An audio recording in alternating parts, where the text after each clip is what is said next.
What is going down, everybody? We have a very exciting edition of State of the Franchise coming to you with Jason Aponte. I'm Brad Graham. Jason, we're fresh off the NFL Combine. How are you feeling today on this beautiful Wednesday? Missing you, missing the experience, missing Jordan, missing the Combine, missing Rob, but glad to be home. When you're away for about a week, it's tough. So I'm actually very happy to be home. And while we're here, some stuff was happening over here as well too. While we were, working our little detective skills in the Combine, trying to ask everybody all the important questions and such. But it's good to be back. Good to see you again, and I'm glad you got home safe. Absolutely glad to see you made it as well. And we got some. Make sure you tap in with the Ponte. Oh, let's go. Spicy Squad. Spicy Squad. We got new members of the Spicy Squad. Listen, get in there. If you haven't yet, please subscribe to that. Make sure that you like this video on both of our channels. Subscribe to both channels. But when you join the Spicy Squad and we start doing call-in shows next week, the Spicy Squad will have the first access to do call-in shows when we start doing them. So shout out to all of you guys that have joined so far, man. It's been great to see the engagement with that.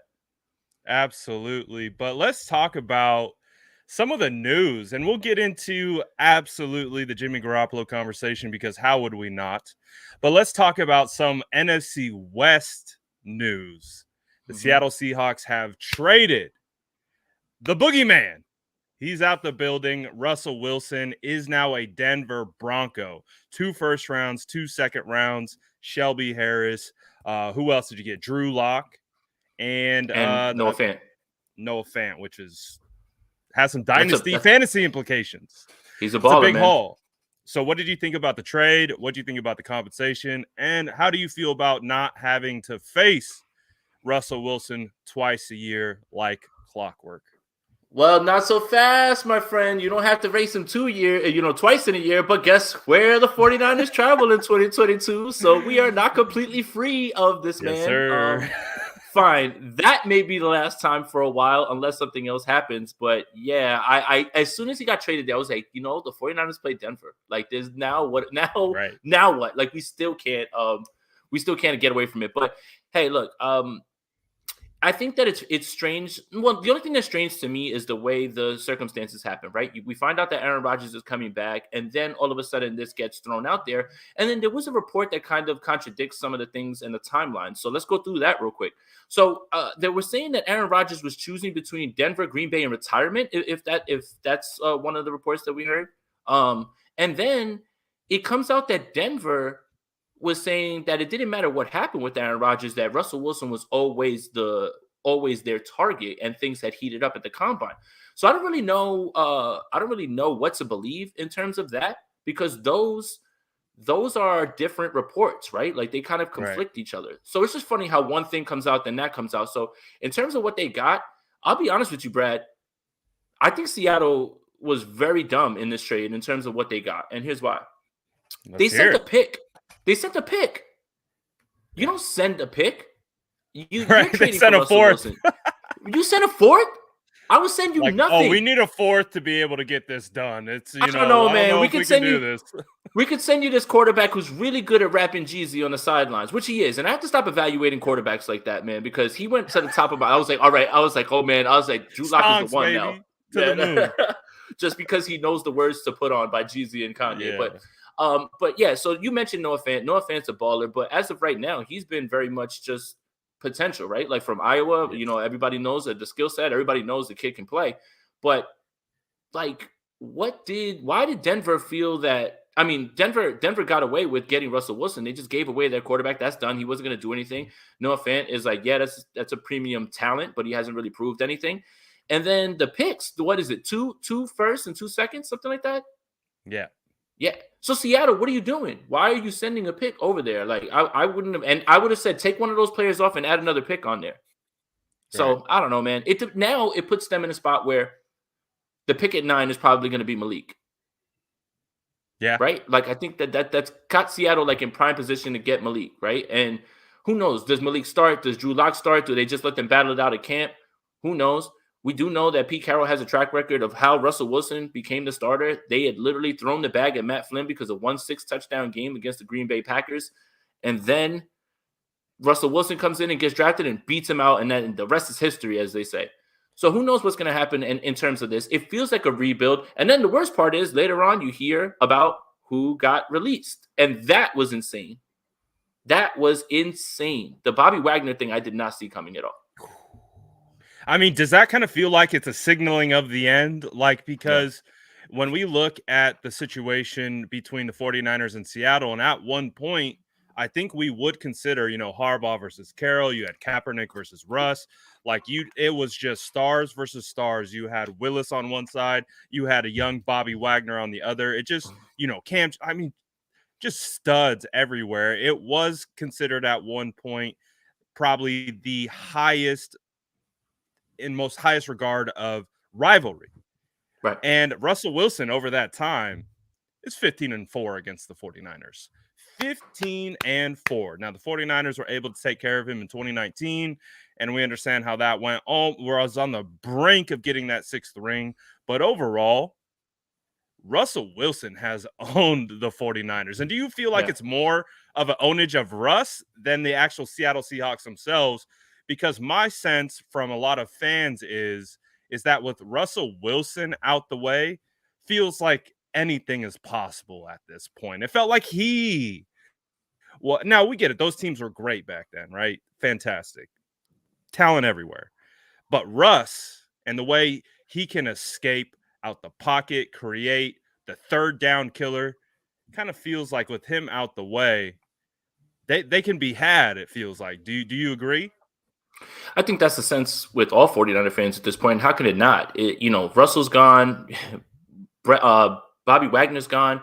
So those were like the last blocks of those teams that everybody remembers, right? The rivalry, which, ran so deep. And it's definitely true. Seattle owned the 49ers as long as Russell Wilson was the quarterback, as long as Pete Carroll was the coach, man. Like, it's just facts are facts, right? It hurts. But, that's what made those games this year feel so, like, especially that last one in Seattle, it really made me mad because the 49ers really had a chance to, like, jumpstart that rebuild and kind of just say, we did it to you and it's done. But, yeah, that should just go to show you how tight that rivalry was, how close these teams are in terms of that. But, yeah, it does feel like they can be had at this point.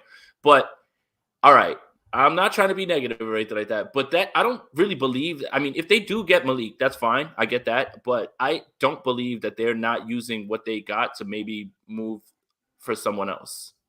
And I don't want to mention that name because I don't want to put it out there. You don't want to put it out there in the universe?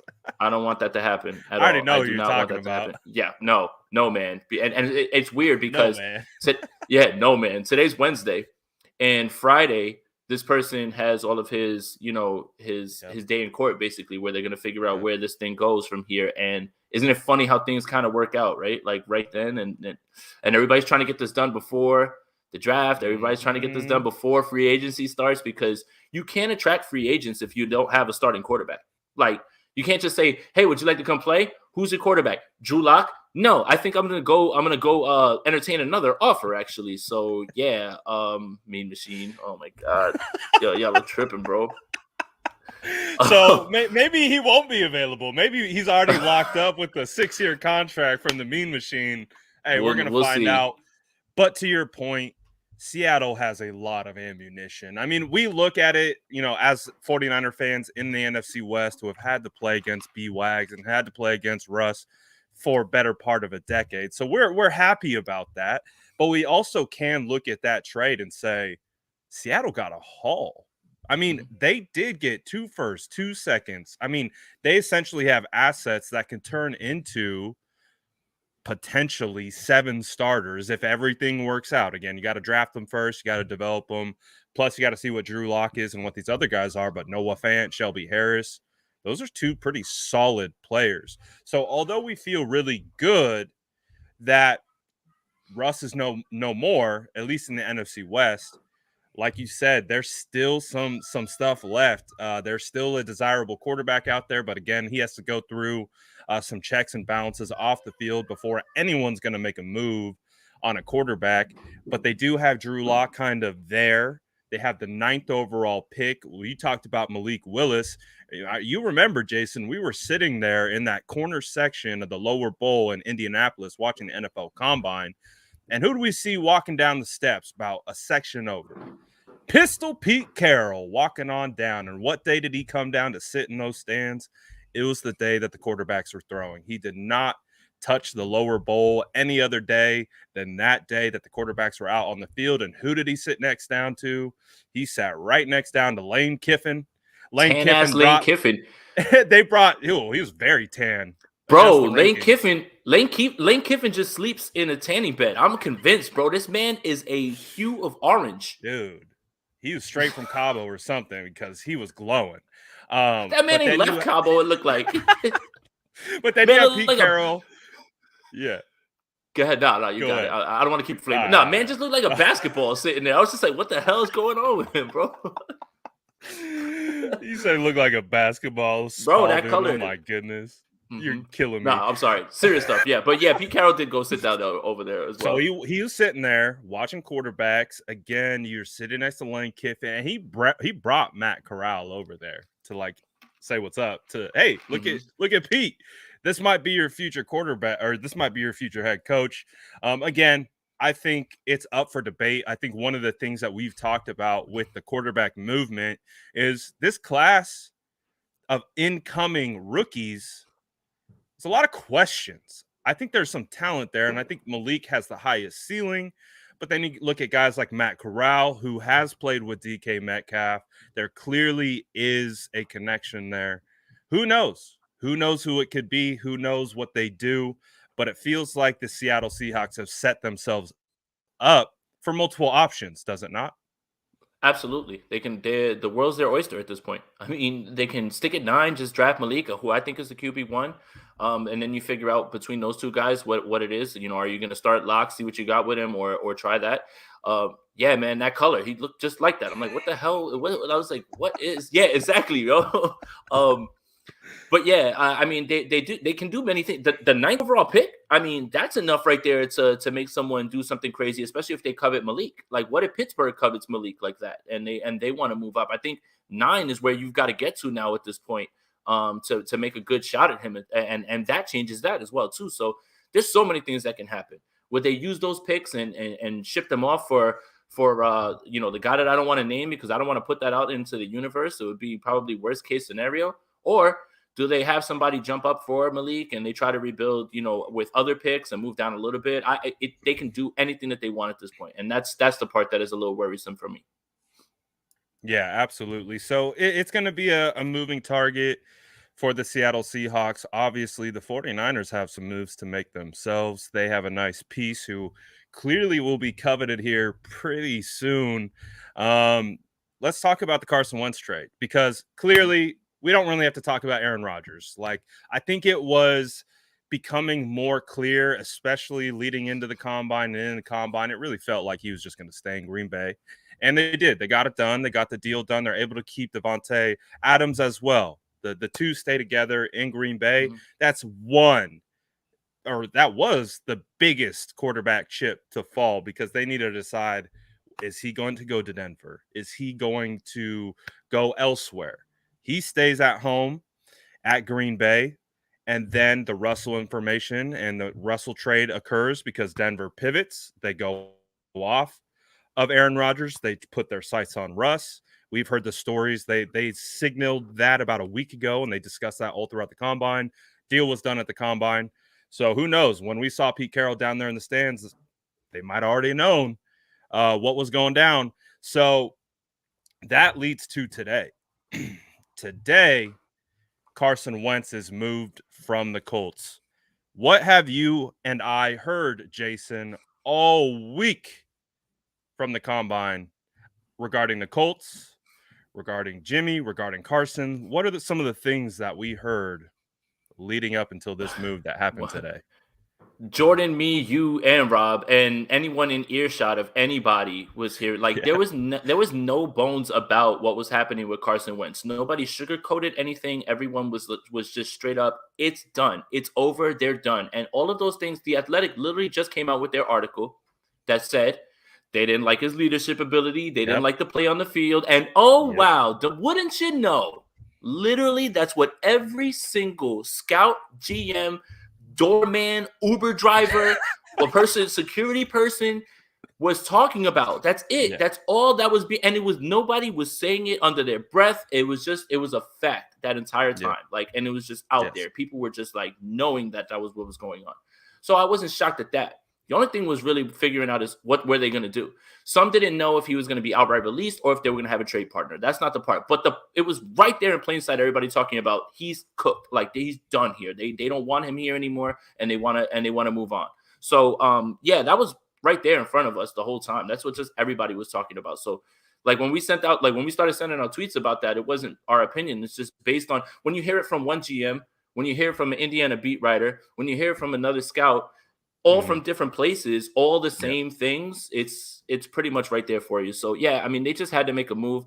You know, they move him out of the conference, which seems to be something that a lot of these quarterbacks would want. I mean, these teams would do with quarterbacks at this point. I mean, not that, I don't know. I mean, I don't want to disrespect Carson Wentz or anything like that. He didn't have a particularly good season in my mind. And then if you leave him in the AFC, are you really worried about Carson Wentz coming to get you? But I mean, I guess, you know, it looks like Washington was very aggressive with that. And Ron Rivera spoke at length many times while we were there about, you know, wanting a quarterback, wanting to get it stable.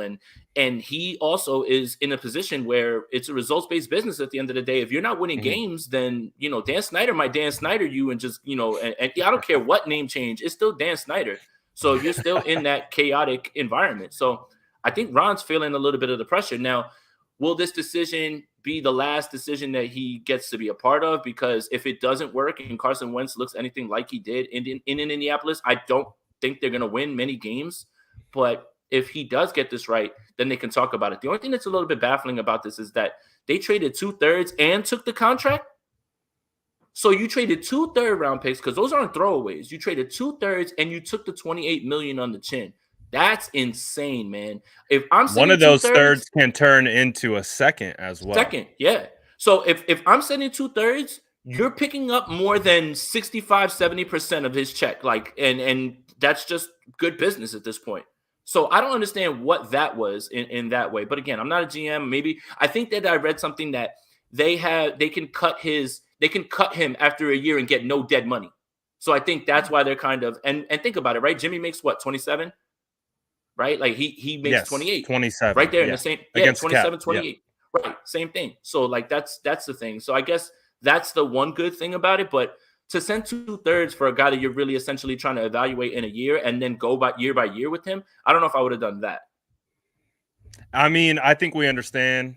It's the Commanders. They really are limited in regards to what they can get. I don't think anyone would go out of their way to willfully play for them unless the money was right and or they had no choice. And I don't know if Carson really had much say in the matter. Again, it's being they keep coming out with initial reports. According to reports, Carson Wentz wanted to meet with Jim Irsay to clear the air. Irsay declined. He said, no, thank you.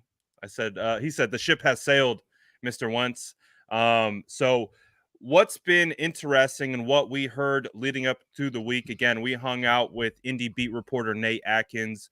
He spent a lot of time with us, great guy, and gave us a lot of insight into how he's been covering the team. And one of the things that he was talking about nonstop about Carson Wentz was the Monday to Saturday.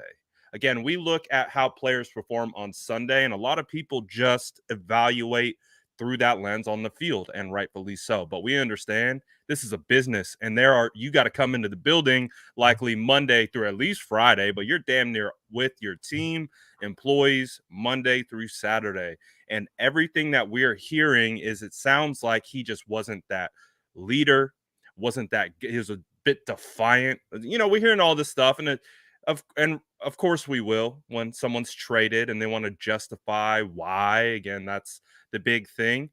But does that make you feel like a quarterback like Jimmy Garoppolo, who maybe on Sunday could leave a little bit to be desired from a skill set standpoint in certain instances, but if there's anything that we've learned about this past year, he is probably A++ as a leader, as a locker room guy, as a guy who's in the huddle, who can command a huddle, keep everyone calm. And we talk about it. Like, he might make mistakes here or there, but how they talk about him is he elevates everyone else, even though he might not be perfect. So does that kind of feel like could be just a perfect fit to go from Jimmy Garoppolo to get traded to Indianapolis? He's already got a buddy in the locker room in DeForest Buckner, who's probably saying all the right things internally because they love Jimmy.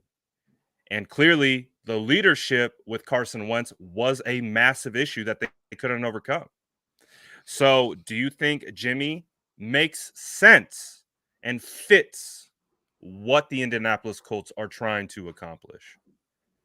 But I'll tell you what, it's really funny when you talk to, I got the chance to talk with the Colts fan base as, we took Ubers everywhere. And what are you in town for? The combine, or you're a Colts guy? Cool. So it's so funny to have the differing opinions on Jimmy Garoppolo through the lens of a 49ers fan and a Colts fan. Yeah, it's so different. 49ers fans, one way or another, we've already talked about it. It's extreme. Either you love Jimmy or you hate Jimmy. There's no in between. Even when you say that every single time that he's somewhere in between, you're still not in between. That makes you a Jimmy lover or whatever. Like the way this thing has completely gotten out of hand. But when you ask Colts fans, oh, I like him. The guy has a way about him. He wins games. Literally, these are the words from many fans over and over. Then when we started to talk to some of the people there, we asked the same sort of question, and it seemed like they coveted him. Like the Colts were thinking about him, and it felt like the energy was switching that way. And I said something last night on the Sprint Right Option podcast, but I'm going to say it again because I feel even more confident in it.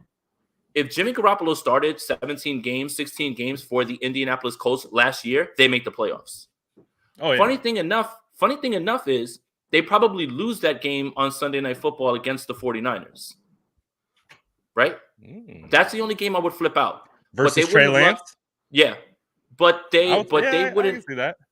In the rain? Yeah, absolutely. Yeah. In the rain? Yeah, yes. Trey would have went crazy.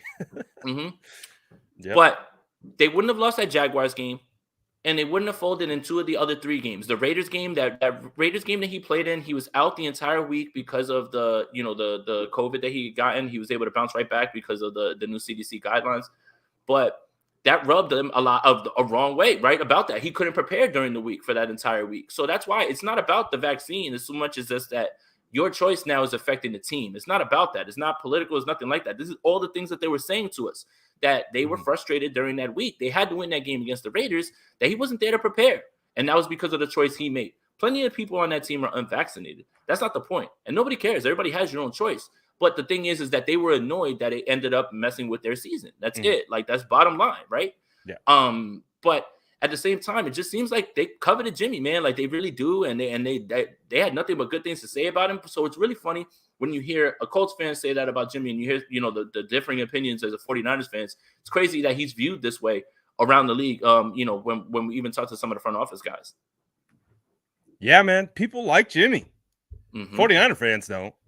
But you go outside our bubble of 49er fans, people have a different perspective of Jimmy Garoppolo. Again, players have a much different perspective about Jimmy Garoppolo, and rightfully so, because again, we get so caught up on what he does individually with his arm. How do we evaluate how good of a leader he is? How do we evaluate how he manages a huddle? How do we evaluate how he manages the locker room? We can't. We just have to take what people tell us for their word, and that's how we go about it. And so people they see what they see, and that's it. But we understand there's so much more to this game. The human element is huge. Again, it's clearly proving time again that the human element is massive in regards to success in the NFL. Massive, to the point where statistically, through grades, Carson Wentz appears by all metrics to be a better quarterback than Jimmy Garoppolo. But the Colts just said, nah, you're not. I wouldn't. And I'll give you a little pushback on that too, man. I think that in terms of what they're going to do in this offense, and you know this, right? They would have had the best running back in the world that season. Jonathan Taylor, all world. That offensive line is dogs, right? But I think a lot of the things that Frank Reich would like to really implement are the things that Jimmy Garoppolo does well in the short area game, in the intermediate game. Yes. So now you're talking about running the ball, good protection, short passes, defense, And it always felt like he's a better fit for them. That's why I'll say that Jimmy Garoppolo, if he was the quarterback this year for them, they would have made the playoffs. They wouldn't have folded like that at the end. I don't think they would have beat the Jags, man. They would have beat the Jags. Jimmy They would have won beat the Jags. He beat the brakes off the Jags week 11. That's what I'm saying. So, I mean, it's just from everything that was said, it's just everybody was really just annoyed with it. It was a buildup, right? Like they could take certain things. Okay, fine, that's fine, until it's really started to affect them and they flamed out. That team was too good. I implore people to watch the Hard Knocks in the season with the Colts too. Like the way that season came apart, episode to episode, like with those games, because you get to watch them play through the games and everything. It was shocking. Yeah. So, and that's the other thing, Brad. The combine taught me this. Measurables, play on the field, or stats, measurables, things like that. Yeah, that's part of the puzzle. But the human part, because John Lynch spoke at length about what was missing last year from the draft process, which was having FaceTime with people and understanding, how that person is, matching, seeing their energy, how quickly they can pick things up. Some of these guys, man, they have all the measurables, but they'll bomb the interview. And I mean, and that's what we got told about DK Metcalf. And I couldn't believe like that not that I couldn't believe it, but that someone would be in that position to raise his stock by simply answering questions, being cordial, showing appreciation and being humble. You can raise your draft stock, but if you're not any of those things, there's no reason for DK Metcalf to be taking that as low in the second round. But apparently, a lot of that had to do with his attitude in these interviews. So many guys get pushed up with good interviews. You can shoot yourself in the foot with a bad interview, and I think that's what you're talking about with the human element. That's the start. But remember, scout the player, but scout the person. How do you do that, right? Like, and that's the thing. Like, that's the part that really stuck out to me this week.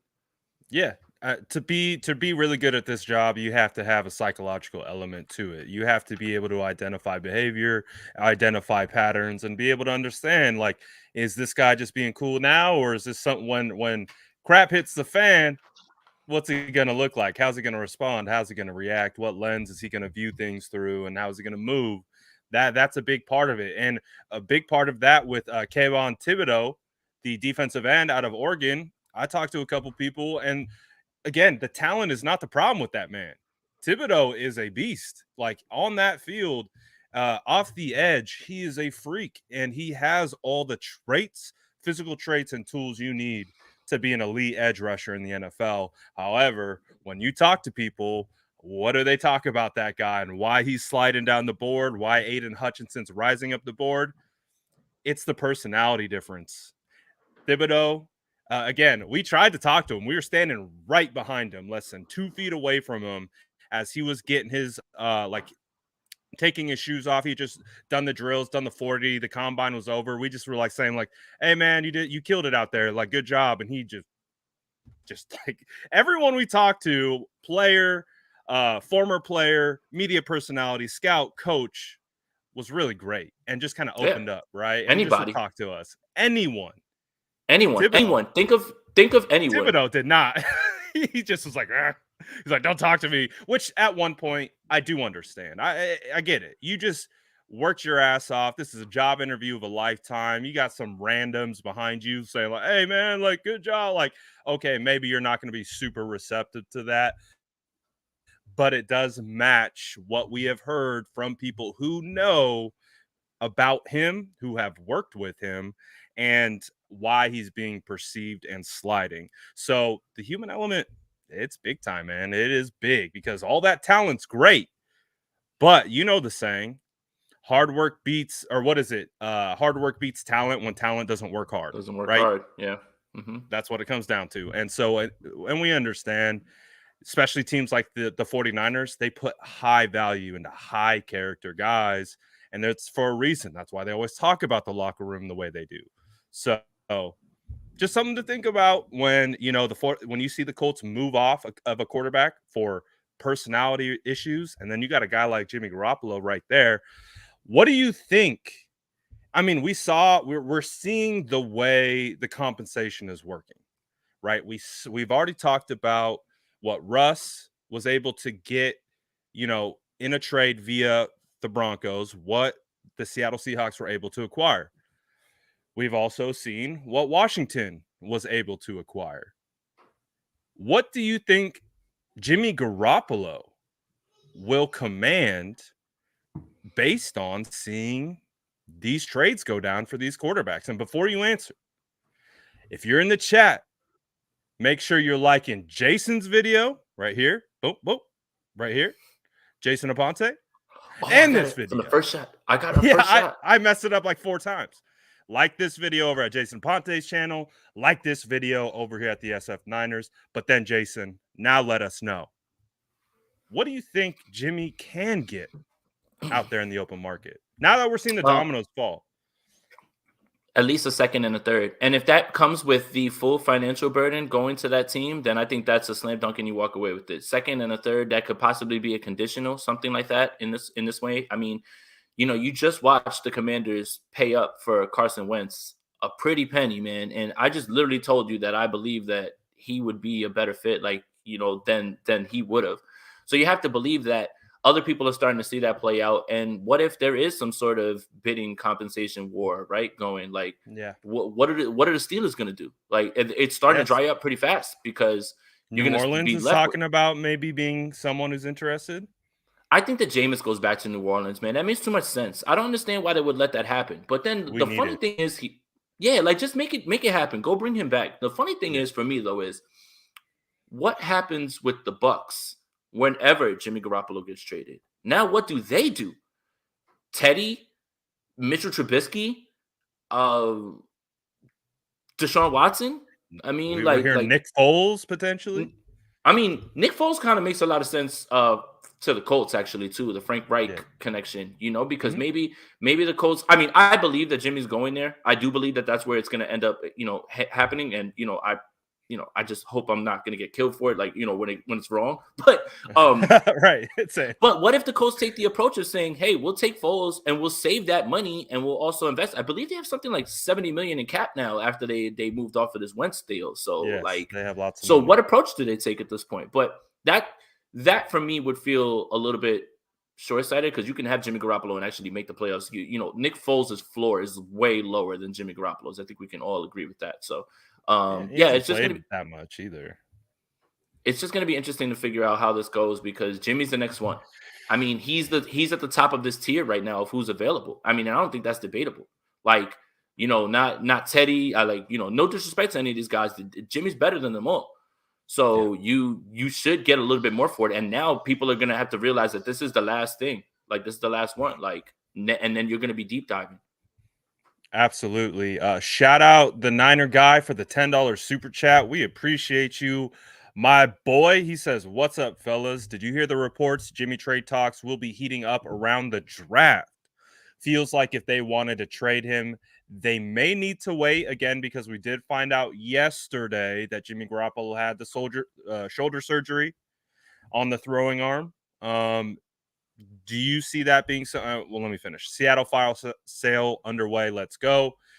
Do you see them potentially kicking back towards the draft, or is it a situation where these teams don't have the?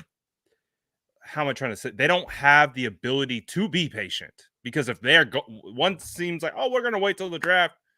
What's going to stop someone else from being like, oh, well, here's our window. If you guys are going to pull the trigger, we will. So do you think there is a scenario that exists where they wait towards the draft, or do you think it actually happens sooner rather than later? I think it happens sooner than later. You have to remember free agency is about to start. And if you're trying to lure a wide receiver, you're trying to lure a blue chip player, and you're saying, oh, we think we're gonna get Jimmy Garoppolo, maybe. That doesn't make me want to sign there. And you have to get this done before free agency because then those other quarterbacks become free agents and then they'll have landing places and they can just be signed and such. So this has to happen now. This has to happen sooner than later. If they wait till the draft, it's only going to get worse, I think. And I think that they'll be missing out because then that means that they haven't been getting any offers. Again, Jimmy's at the top of the available free agent quarterbacks right now. He is. I mean, he's number one right now. Yeah, he just is, guys. That's what's available right now. So, I think that it has to happen sooner than later because you're not able to pitch other people in offers like come sign with us, come ball with us. Well, who's your quarterback? Oh, I don't know. It's come play with Sam Ellinger here with the Colts. Exactly. It's Mason Rudolph. Hey, look, if Ellinger doesn't work out, we'll roll Jacob Eason out there. I'd be like, yes, sign the dotted line. No, you can't. Yeah, You right? can't bring in people at all, right? Like unless you have you have to have the quarterback in place, good right? luck. So I think that's why not. Absolutely. Yeah, and that's a fantastic. Don't worry. Don't worry. If Drew Lock doesn't work out, Geno Smith's right behind him, dude. Don't worry. Don't not worry, worry. man. We got this quarterback thing down. Yeah, we got to figure it out. Chris Royal says, again, appreciate you, Chris, for the super chat. He says, if Peyton was still the head coach of the New Orleans Saints, Jimmy would have the most success. With him gone, I think he would do pretty well on the Colts. How do you think he would fare on the Colts? You think that's a good fit for Jimmy? It's a perfect fit for Jimmy, and I think that Chris is spot on here. I mean, if it was Sean Payton and he was put in that position because Drew Brees for the latter part of his career was very accurate, clearly, but everything was short in the middle. He can scheme it up. You get that ball out of the backfield to Alvin Kamara, let him work. You know, we all know that. You know, everybody calls Michael Thomas slant boy. It works out perfectly, right? But that's under Sean Payton. I didn't think about that. That would be so. perfect. That's under Sean. That's under Sean Payton. That's not under Dennis Allen. So I think that's a fantastic point, Chris. And I think that he's primed to be fine for the Colts, man. They're going to run the hell out of the ball. They got a great offensive line. They're going to play defense. Frank Reich's going to put them in spots to win. They're going to be aggressive on fourth down. And when you look at that division, what is it? Houston, Tennessee, and Jacksonville. They definitely are a playoff team, I think, under Jimmy Garoppolo if they have everybody healthy for the full season. Yeah, man, you just look at the Colts, the way they're set up with Jonathan Taylor. They could literally hand the ball off to Jonathan Taylor every play and probably still win games. And you got Michael Pittman. Yeah, Jack Doyle retired, but you can get some tight ends in there. You can they'll bring a wide receiver in. Yeah, and they got money. They got A money, lot of money. Jason. Mm-hmm. So they're going to be able, if you can bring in that QB, and again, the way people view Jimmy Garoppolo in the NFL is much different than the 49er fan base. Yep, that was shocking. That was the biggest development. Ooh, shocker.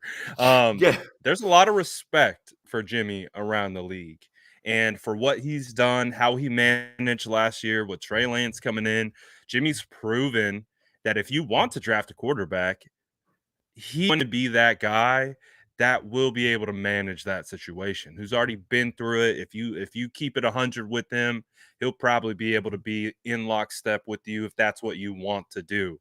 But I think him on the Colts, like you've talked about, they're in the playoffs last year. They're probably going to make it in the playoffs this year. So one of the things that we have to keep in mind is we also understand that the 49ers want to do right by Jimmy. And that feels like a very natural fit. Now, we're going to find out if that's going to happen. We'll see. Shout out Edgar for the $2 super sticker. Appreciate you, my boy. Dean 49ers says, I knew it was a wrap for Wentz when Pittman wouldn't give up his number for him. I remember that. I wouldn't have either. That 11 is cold. It was. Everywhere he goes, he's a problem. Jimmy will help Indy's culture. Do you have a response to that? Kind of talked about it a little bit. Dean just spitting. That's all. That's it. I mean, honestly, somebody cut this and load this and somebody DM it to the Colts because if they need some good press and they need we got for you.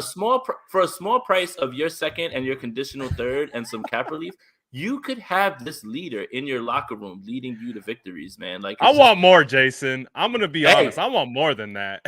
Hey, I would love to get more. I would love to get more than that, but let's start talking, okay, Colts? Like let's go. Like today, tomorrow, let's get it done. Don Yee, man, you've been putting out stuff throughout the internet through sources. Make it happen already, bro. Like let's go. Get to work.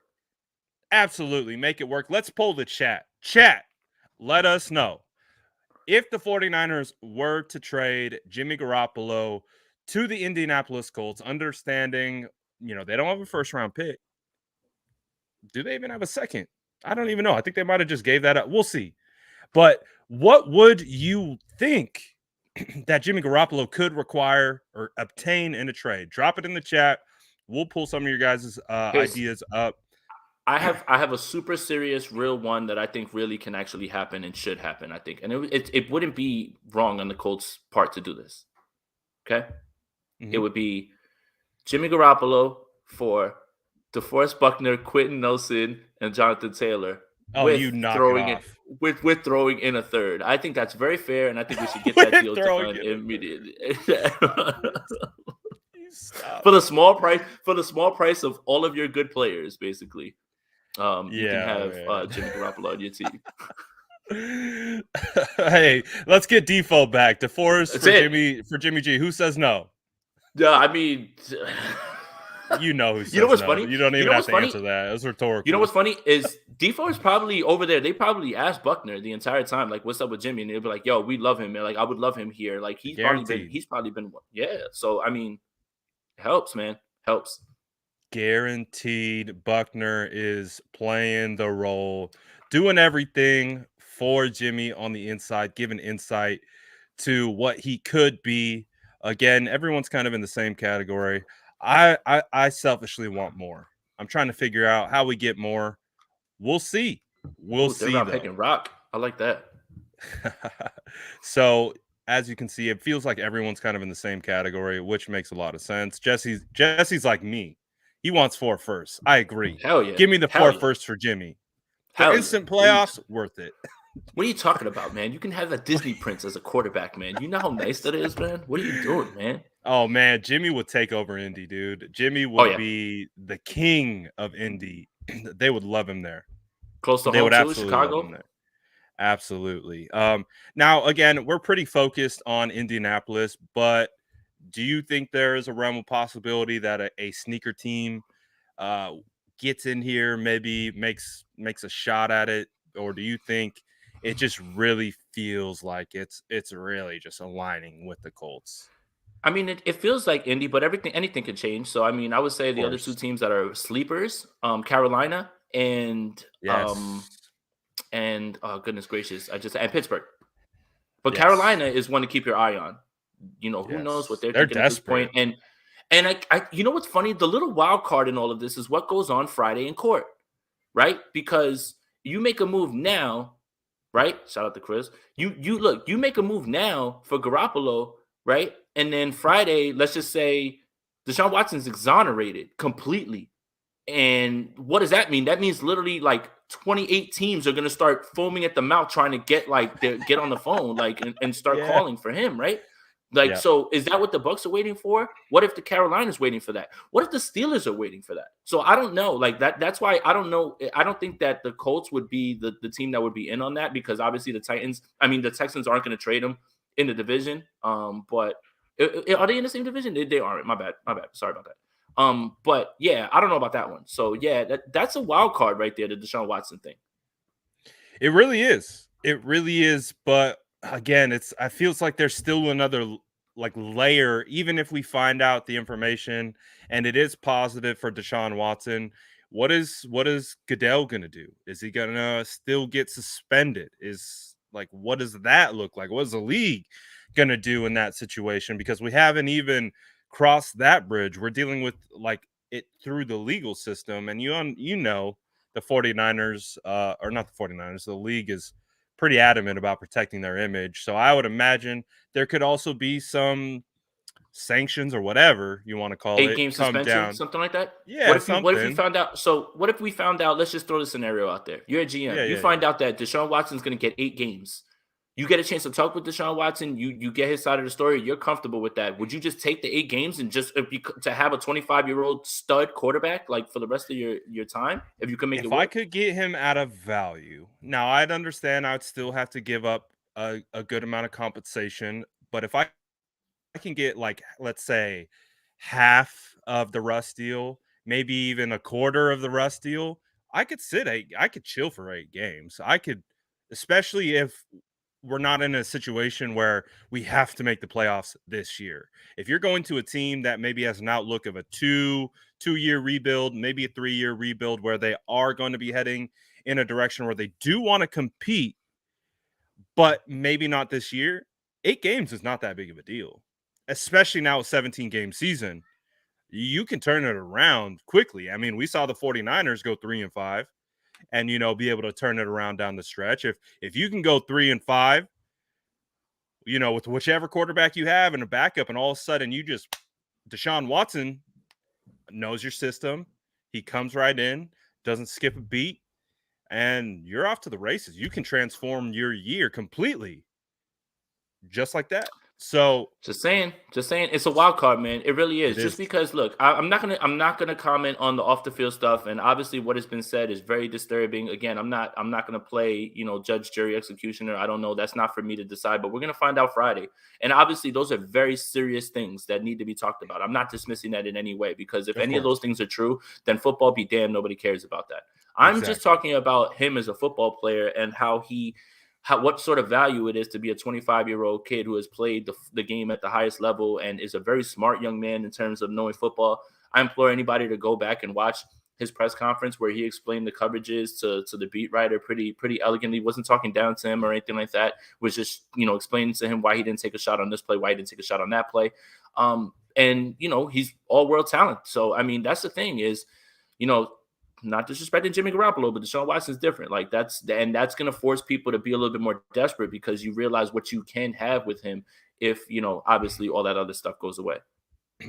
Absolutely. And look at Do It All Debbie, man. She is the real MVP. I love Deb. I'm telling you, she is the best. She says, I'm so surprised to see over 400. Again, we got split streams going. And she said, I'm only seeing 100 likes.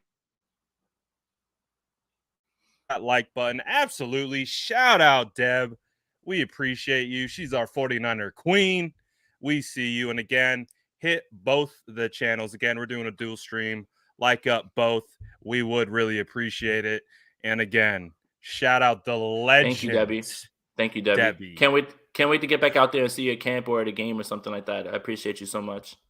Absolutely. And I still got to meet Deb. I can't wait to do that. I'm jealous that you got to meet her and I haven't got to meet her. I haven't gotten a chance to meet her yet. No, I haven't. That's why I'm interested to make sure that I do next year. Absolutely. We absolutely got to. Shout out Deb. She is the freaking best. And everyone knows this already. Everyone knows this. Oh, look who it is. Good to see you, Don. My God, how you show? How are you feeling about Sam Howell as your new draft pick? And his wide receiver 1, Mr. Reynolds, Josh Reynolds. Come on down. Stack him. Stacked roster. And the Sun God, Lions are coming for everybody. God damn. I freaking love it. Let's talk a little bit about some free agency stuff. We talked a lot about the quarterback. And again, if something goes down, you know where to turn to for instant analysis and reaction right here with Jason Aponte and the SF Niners. But yesterday, it was reported, and this is something that I know you and we've both talked about. I know it's something that we've been asked from our viewers, from our followers, something we've spent time on. The 49ers, according to Jordan Schultz of, I believe, Sports Illustrated or ESPN, is reporting the 49ers will have legitimate interest in free agent cornerback J.C. Jackson. React. I want to believe it. I do. I really do. I really do want to believe this. I do. But this would be the sign of a complete philosophy shift in terms of how the 49ers get their cornerbacks. It's either they draft them later on or they bargain bin dive and bet on somebody who either is coming off an injury, doesn't have much of a market, but you're betting on the talent that you can get that out of there. Look, I would love for this to be true, but you have to move a lot of money away to even make this happen. And you know exactly what I'm talking about. Like, see, this is why this has to happen now. If you want that, you need this right now. Yes. Right away. So that's the thing. That's why you can't wait till the draft. You had to get this money off the books. J.C. Jackson's not going to last until April 28th. That's not happening. Like, no. You've got to get this done. You got to, if this is what you really want, then this feels sooner than later, the Jimmy thing. If that's something that's true, if the 49ers are interested in J.C. Jackson, then this Jimmy thing has to happen either tonight or tomorrow at the latest. You have to get this done now at this point. You cannot wait around. So I want to believe it. I want to believe that there's a philosophy change, but I also if you are interested in this, you have to make the first move happen first. Like, and that's the thing. Absolutely. And it again, we have polled, we have been on the front lines, we have been talking with 49er faithful. We haven't stopped. That's what we do. And when you ask them, what do you want from a positional standpoint, free agency, draft? What do you want? They want elite cornerback play. They want a top guy. So with these reports that JC Jackson could be it's the opposite. The 49ers could be interested in him. It is interesting, but again, to match a lot of the comments that are saying, with what money? We don't have any money right now because it's all tied up in Jimmy Garoppolo.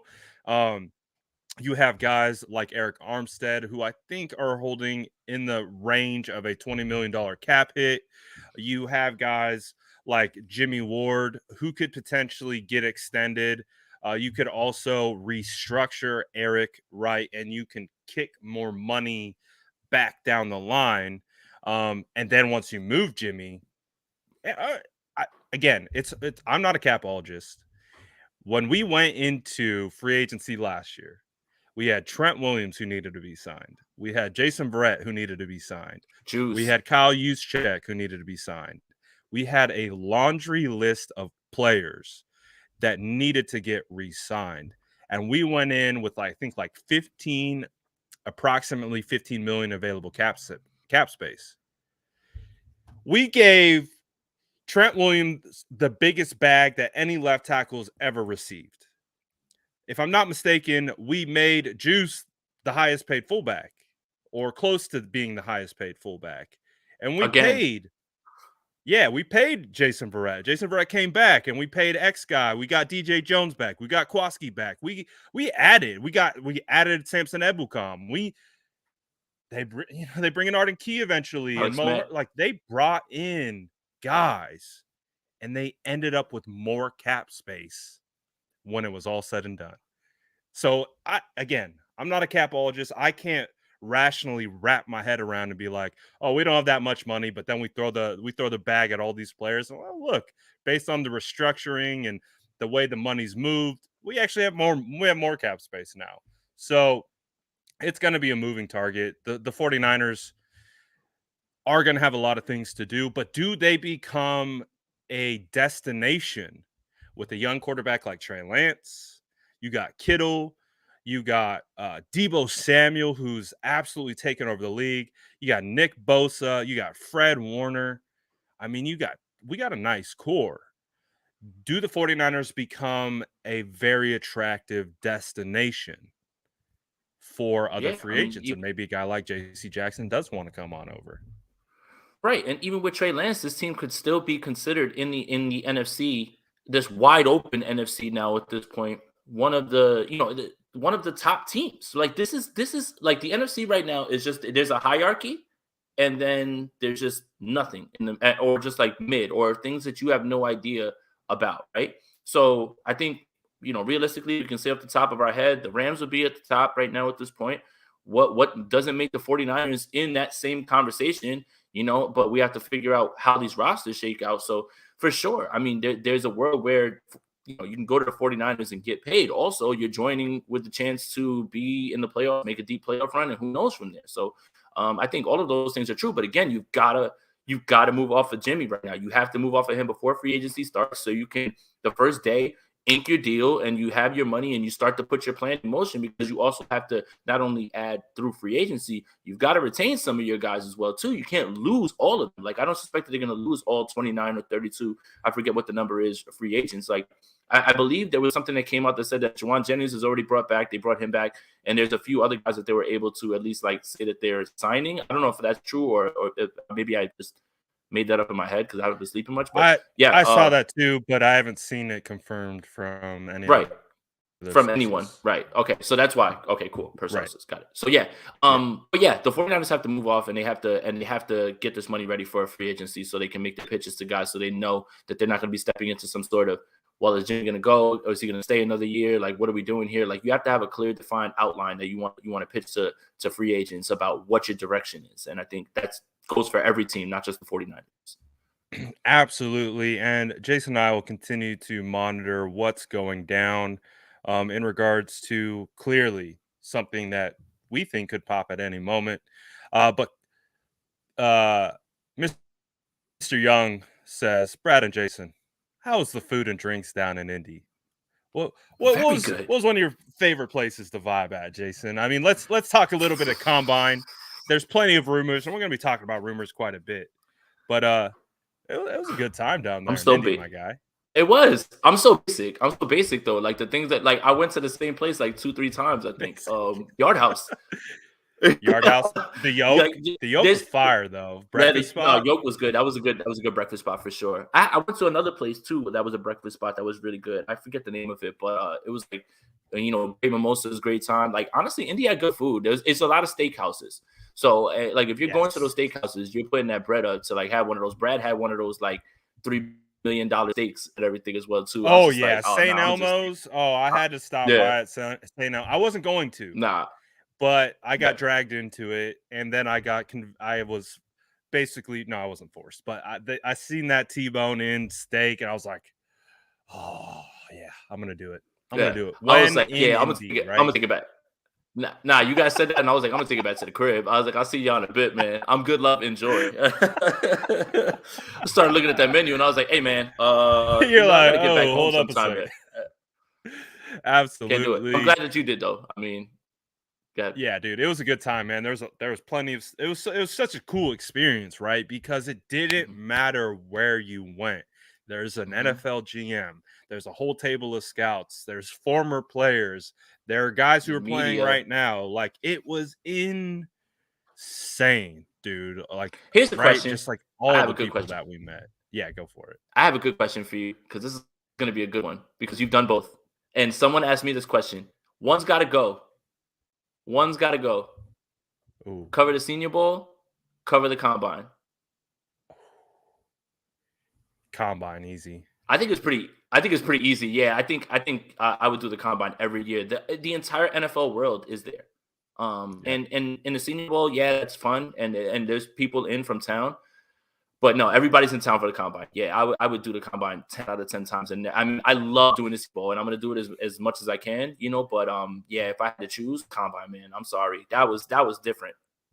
Yeah, it was different, and this is how, like, when it comes to the actual football, if I had to pick just solely based on scouting, I would pick the Senior Bowl because it's a lot easier to evaluate guys who are in pads and they're thumping and they're hitting and you're seeing the technique and you're seeing who handles those moments a little bit better. So from a scouting standpoint, I would say the Senior Bowl would trump the Combine in that regard. But what the Combine is, it's essentially like a convention for the NFL world to come together, watch these guys test. You get all the scouts with their stopwatches, but just like we would look up into the box and we saw the 49ers box right next to Seattle box. And who we see up there? We see Schneider leading up against his side of the box. And right on the other side, you got Adam Peters. And they're just chopping it up. They're just chopping it up, talking because our boxes are right next to each other. And you're like, what are they talking about? Like, what could they be talking about right now? But it's like that everywhere. It's like that everywhere. And although the Senior Bowl was cool from the scouting aspect, which I felt I could take away, like, oh, that's a gamer. That guy's not a gamer. Remember Michael Carter just pushing piles at what, like 5'7" or however tall he was. Like those, I think the Senior Bowl's like really good for that, like the football stuff. But there's so much other stuff that comes with the Combine that makes it hella fun. Right? Yeah. Didn't we pick the right one to come to? And it's the same thing at dinner, right? Like I'll see somebody walk in and they're wearing a team shirt and like they'll sit like across from us and I'll just be like, I'm listening to Brad speak, but like my left ear is like I'm waiting to hear him. He's not listening, you know? No. He's like looking. I was listening, Brad. Antennas up. No, man, I'm just trying to hear something. No, man. Like I saw Lesney came out of a building or whatever, and he's talking. He's like, "You're a draft picks," and I was like, "Oh," I'm gonna walk right back. He went right inside. I was like, "Damn it!" I was trying to hear what that man had to say. But yeah, that's the part of the fun too. But yeah, like seeing people that you look up to, being able to just talk with them and everything because you have that media badge. Like, John Harbaugh said what's up to us for no reason. We got a chance to talk with Mike McDaniel. That was crazy. We almost got kicked out for making fun of Matt Fleur. Tell him about your Mike McDaniel story. Oh yeah, tell him about your Mike McDaniel story. Yeah, I think you were flying in that day, and he went to speak. He spoke right after John Lynch spoke. So we were there waiting for we were going to get there early for Lynch. So we're going through the the metal detectors that we put our stuff through, and I hear like the quirky voice behind me. I turn around, it's McDaniel. So, he comes through and I'm like, "Hey, coach, my name is Jason." And Jordan was like, "I'm Jordan." I was like, "We cover the 49ers and we just want to say congratulations and we're rooting for you." And he was like, "Oh, thanks, man." He was like, "You guys were all so nice to me and everything." I was like, "Look, I got to ask, favorite Mike Jones song." And he's like, "Going clubbing featuring Paul Wall." He was like, no question asked. And I was like, "Man," I was like, "That's great, bro." I was like, "You're awesome." He's like, and we were wearing our suits that day. So he's like, "You guys talking after me?" He's like, "Well, look at you two or whatever." Like, and he's just a genuine dude, man. He was really cool or whatever. He gave us some of his time, and I was on his way to the podium. Really nice guy. But the best part of the Lynch press conference for me was afterwards. Someone asked a question, because Mike McDaniel had already gotten off. Someone asked a question about what it meant to him to see his coaches move on and get opportunities, and they specifically mentioned Mike McDaniel, and he said, one of the smartest guys I've ever been around, one of the nicest guys. I couldn't, basically effusive praise for Mike McDaniel. Didn't know that Mike McDaniel was right there, standing there. And Mike McDaniel raised his fist and he's like, "Heck yeah, John." And he was like, "Oh, hey, what's up, Mikey?" Like the genuine connection that those guys had. And just Mike McDaniel's a blast, man. That was really one of the highlights of being able to talk with him.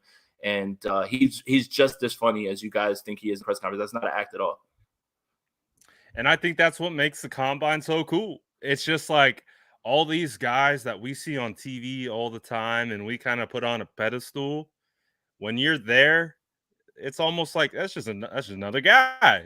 Hey, look, it's Mike McDaniel. Let's go say what's up to Mike McDaniel. Hey, Mike, what's your favorite song from whatever Mike Jones? Like, and he just off the rip just drops that. Dude, that's what is cool about the combine. Now you get some of that, of course, at the Senior Bowl, but everyone's at the combine. So that's what was really cool.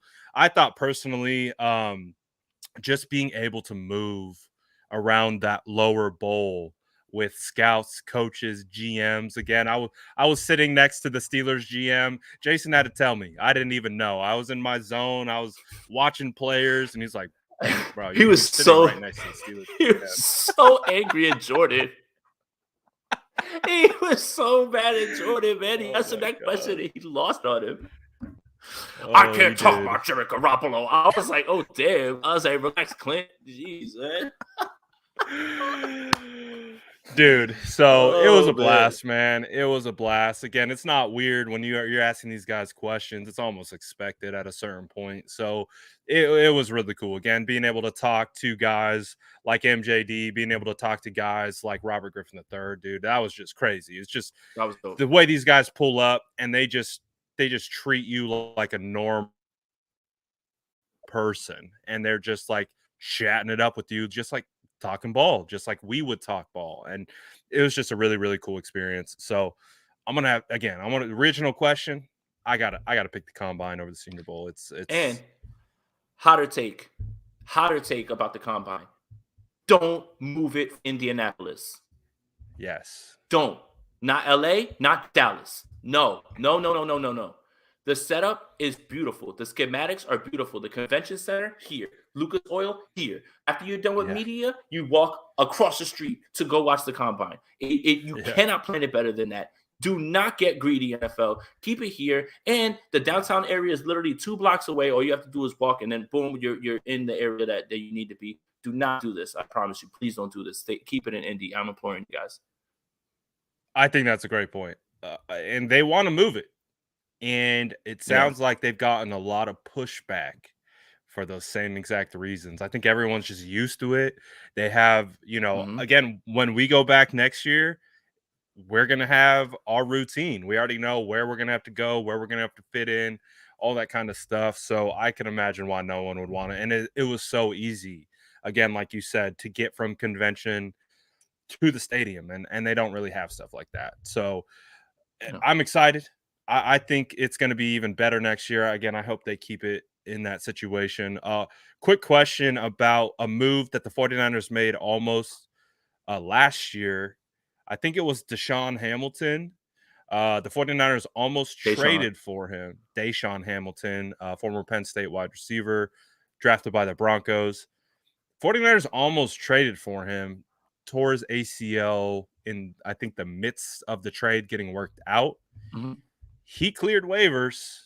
Do you think there's an opportunity for him to maybe find his way on a nice 1 year, prove it kind of deal with the 49ers? 100%. I mean, if you were already interested in that, then think about the discount now. You were about to trade an asset for him. I understand the injury is bad, but the 49ers love banking on guys like that can come back. I like Deshaun Hamilton a lot before the injury as well. It just felt like he never was able to carve out a role in Denver just because they have, what they have over there. So, and then the injury doesn't help. And also the quarterback play left a lot to be desired. So, I mean, I don't necessarily know if he was in the best position to show off his skills. Yes, I absolutely do. I mean, you're going to have a spot on this team for like River Craycraft, for like this person, for that person. Like, you had Travis Benjamin on the roster. How could you not want to look at somebody like that and see what you can get out of him, because he would fit in terms of the intermediate game very well, because I do like his game. Absolutely. And I almost forgot. It's on the screen. We have to shout out the Jason Aponte for asking the very first question to John Lynch at his combine. Talk about legendary. Like legendary. You have John Lynch walk up to the podium. He's smiling. He's saying what's up to all the media folks that I'm sure he's, used to speaking to. But who was the first person to ask him a question? This guy. What a savage. Great work, Jason. Yeah. Great work. That was fun. I was hyped about that. Yeah, that was awesome. I mean, I had practiced that question a bunch so I can get it out, right? Like, and I knew exactly what I wanted to say, what I was going to ask. I mean, I just think that John thought he was going to get a bunch of Jimmy questions. Trey Lance, is he ready? The Amazon questions obviously popped up. I didn't think he was going to get he didn't think he was going to get that Mike McGlinchey question right off the bat. And also, what I noticed during these press conferences, okay, we would go to some podiums and there would be 3 or 4 or 5 people. That's cool. Everybody gets their question and nobody's really talking over each other. But when John Lynch got there, it's kill or be killed in those bigger like press conferences. It is kill or be killed. Yeah. Like, can your voice be louder than the other person? You sometimes have to cut that person off. You may yourself try to get a question out maybe 2 and 3 times and get cut off by 2 and 3 different people. Just as the nature. And that's something that I learned. So as soon as like it got really quiet and nobody was saying anything, I was like, this is it. Like, I was like, I'm gonna be the loudmouth jerk. And that's why I just threw it out there and it worked. So yeah, man. That was a great thrill, man. And he was really cool to talk to, man. Dude, I mean, talk about just really setting the tone for the combine. That was really cool, man. It really was, to be like, is that a Ponte? You just asked him the first question, dude. And it was a Mike McGlinchey question. Dude, of course, that hits me right in the feelings. So I'm like, hell yeah. Corey Rush looked around the stand like, who the hell is that? Like, but we staked out that podium though for about an hour. Like, we made sure that we were going to be standing in the front. Me and Jordan, we were like, we are not moving. Like, you're not moving us. I even if I have to use the bathroom, I'm going to stand right here in front of everybody. Like, I'm not going to let this happen. So we made sure that after we spoke to Mike McDaniel, Lynch was going to talk 45 minutes after that. We walked right to the front, man. I had to. Absolutely, man. Shout out you guys who are liking and subscribing to the video. Again, we're just talking about the experience right now. We'll eventually get into the actual prospects and things like that once we have some time to really dive in. But before we break, Jason, is there a couple names that stood out to you? Maybe 2 or 3 from the combine that you liked, maybe confirmed that you already liked, or stood out to you like, I need to go watch more of that guy. You know what I'm gonna confirm some biases real quick. Let me do this real quick. Player Calvin Yes, Austin the sir. third. Talk Ooh. to me, man. I was trying to Ooh. tell you guys. In Mobile, man, and Yeah, it you was were. Nav who he's a YouTube subscriber of mine. He threw him out there to me, and I think it was Justin as well too. Like, yo, you need to watch Calvin Austin, or Justin. Shout out to him, man. He's always shouting out guys that like I get a chance to watch. But Yep. man, you saw the route running in Mobile. When you see the speed now, everybody's talking about his size, but everybody, those same people who love Calvin Austin, or who love Trent Taylor, you should be salivating over Calvin Austin at this point. Like, he is literally like turbo Trent Taylor. Like, that's what he is, man. And he turbo can turn. That's return a good punts one. as well. Yeah, I mean, that's the best way to look at it. Like, don't look me in the face and tell me you thought that he was going to be a Pro Bowler 2-3 years ago. Nothing against Trent or anything like that, and say that you don't feel this way about Calvin Austin, who literally is like that profile, very shifty yards after the catch with more explosiveness. Like, so that's one guy that I was really happy about. Really happy to see Cole Strange actually test very well. I mean, if you guys haven't checked it out, he was on the 4th and Goal podcast with Javi, and he talked about his affinity for outside zone and all of those things could be a fit. And a certain team actually, what happened? Why'd you make that face? Breaking news. Not the news that we're thinking of. Oh, the 49ers have signed offensive lineman Jake Brendel to a 1-year extension. Oh, okay. Not the breaking man, news don't that do you that, were man. hoping What the for. Sorry, I had to get that. I wanted to leave you guys hanging for a little bit. I had to get the suspense up, but yes, the 49ers, again, we're talking about Cole Strange, center out of Chattanooga, the guy that we all like. Yep, the guy that we all like. He was wearing number 49 too at the combine. We're like, oh, it's a sign. Starting to come together. The 49ers, and as we are talking about it, keep rolling. Let me get this post out. Scared me to death, dude. Yeah, I know, you got it. Oh God, yeah, Jesus. Perrion Winfrey, who I loved at the Senior Bowl as well too, man. I think he did a great job on his 40. I think he's going to be in the first round as well too. A lot of the Georgia boys got a lot of their props, and rightfully so, because of the way that they tested. But Perrion is like up there with them too, man. And I think that nobody's really talking about him in that way. I think he's going to be a dog when he gets to the league. Some guys that changed my thought or made me watch a little bit more. Thornton from Baylor. I mean, how could you not when you see that 40 speed? I actually watched an entire game of his at Baylor. He can be beat a little bit on press coverage. He's very fast though. I mean, sometimes he can lose it at the catch point, where like stronger hands will get to him. But I think that he's good with slants, and he's a big play guy. That was some of the things that I saw when I watched him play against, if I'm not mistaken, I picked the Oklahoma game. I just wanted to see what he looked like against like better competition. So he's a day 3 guy for me, but like that speed is something that I think he's going to get him drafted a little bit higher. People are going to try to tap into that athlete, and rightfully so, but he's got some things that he's got to clean up in terms of his route running. But I like him as a day 3 guy. I just think that he, after you see that speed, pushes him up to a day 2. Sauce Gardner did a great job of boosting his stock, man. I mean, when you start to see that 40 time and you already what he can do, I mean, it was crazy to watch. Trying to think of other people off the bat that I really was blown away with. I mean, obviously Christian Watson, when you see that speed, I mean, that's just on top. That was a fun one. On top of fun to watch, man. Right. On top of testing so well, on top of being, a very nice young man, he always gives up his time. He sure is probably interviewing well. So just a lot of guys that we had already been looking at. I was looking to see how they performed, and some of them just didn't disappoint. So I mean, it's just a blast. It's hard to watch everything and talk about everything too, man. It's like I get distracted quickly, like with other things as well. So yeah, that's one of the hardest parts. I would say one of the things too that we learned is they're not going to shout out names and they're not going to show times. So it's kind of hard to track those things. I can't see. It says, why did Brad have to do that, man? Had my heart skipping a beat. Same. That was same, bro. This guy, man, ridiculous. Hey, same, I know what power I have in my hands. I know. When you hit the I was like, what?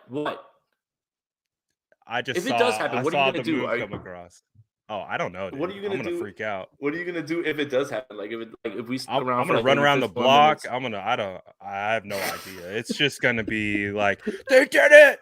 They traded Jimmy. Like it just feels like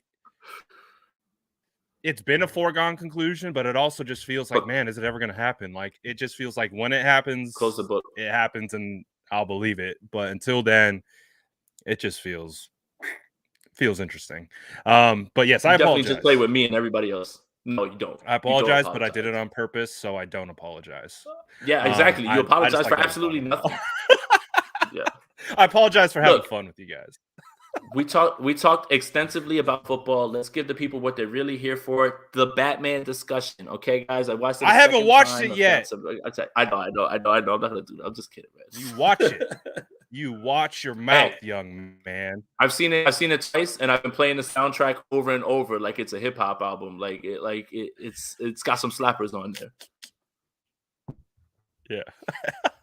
So I still need to see the new Batman.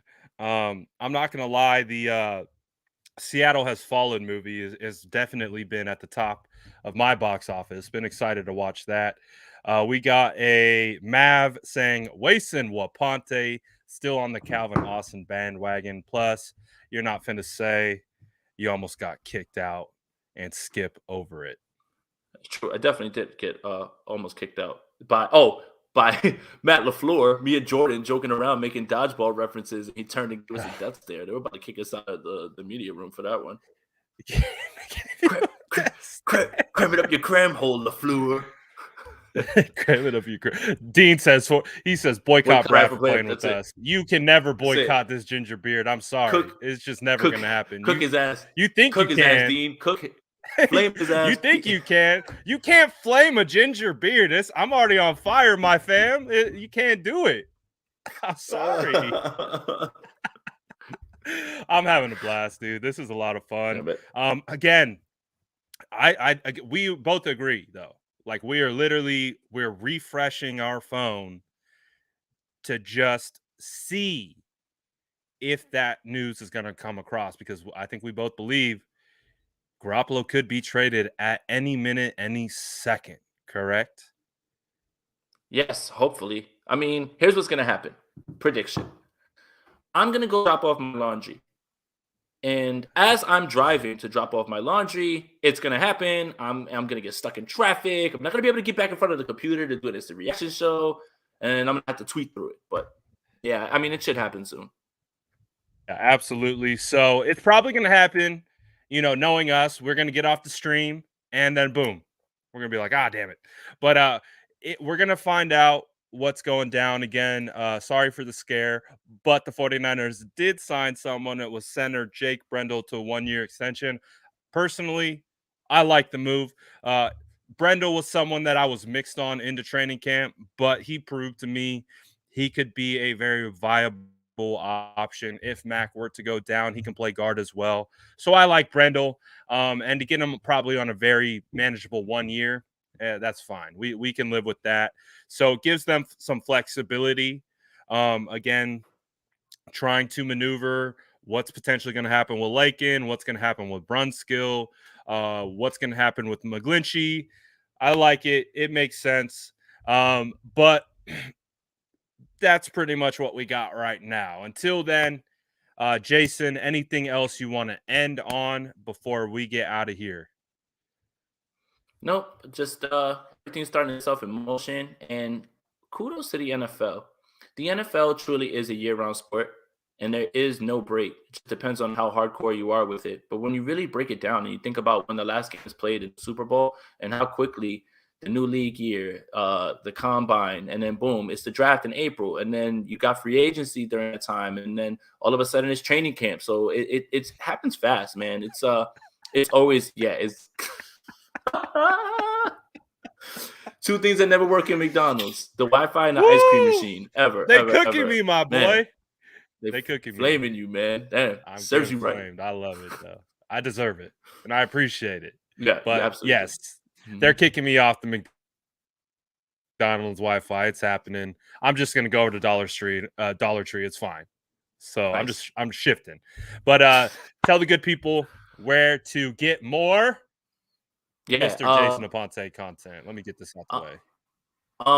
At Jason Aponte 2103 on Twitter, Jason Aponte on YouTube, getting close to 6,000 subs on YouTube. Appreciate everybody on there. Past 10K on Twitter at the Combine. Let's cook. But yeah, tonight, if something happens, you can expect an instant reaction show and a lot more stuff going on. Obviously tomorrow I'll be on Grant Show. It was Grant Show last week from the Combine, and more sprint right option coming. And a lot of stuff that I'm excited to share with you guys, and definitely starting to get into these prospects now. So you can expect a little bit more, on Twitter about what I think about them, or maybe some videos on YouTube or videos for my Patreon people who've stuck with me too. So, make sure that you're tapped into everything. We got a lot of stuff going on. And also, if you're trying to join that spicy squad, that join button's right there on my video. And when we start doing call-in shows, you guys will get the first preference to jump in and chop it up with me on the show. So excited to bring a lot of content to all you people. Absolutely. Make sure you tap in with Jason, subscribe to his channel, follow him on Twitter, and get into that spicy squad. Shout out my homie Jason, resident mod squatter. He says, appreciate all the work you fellas do. Enjoyed seeing you guys visit the Combine representing the spicy sourdough squads. Brad, it was sick seeing your conversation with RG3. Jason, thank you for getting bro to the steakhouse. That man was pretty excited. Like, of all the developments, like, I had not seen him glow about a player, an interaction that he had with a general manager in front of, like, that. When we started talking to steak, you should have seen these boys' eyes bone-in steak. Man. It was, bro. It's a wrap. Like, Jordan was like, fantastic steak, fantastic. Fantastic. Anyways, shout out to all you guys who vibing with us, who've been on this journey with us for a better part of a year, man. For us to go from the Senior Bowl, where I first met Jason, now we're at the Combine. Stonks to the moon, Jason, and we're going to keep it rolling. We're just getting started. This is just the beginning, and so we appreciate all of you. Go ahead. Nah, you know what's next, too. You know what's next, and that's next month. So, I mean, if y'all trying to kick it, man, you know where to find us at the draft. So we're going to be there, and we're going to be representing as always. Draft is next. That's the next event on the schedule. I cannot wait to see. Look at Justin the GOAT. He says, you two are legends. Take my money. Jace or Justin. Jason. Too many J's, man. All the J's stonks to the moon right now. I appreciate all you guys. You guys take care of us, and we really, really do appreciate it. So, as you know, Jason and I will be doing content. Feels like forever. We're just going to keep going. So we'll see where it takes us. But again, appreciate everyone in the chat. Vibed with us. Smash that like button on your way out. Hit that sub button. Ring that bell. And you're going to get a lot more 49er content coming at you. Appreciate you all. Stay tuned. We think the trade's coming soon. So we'll see. Appreciate you all.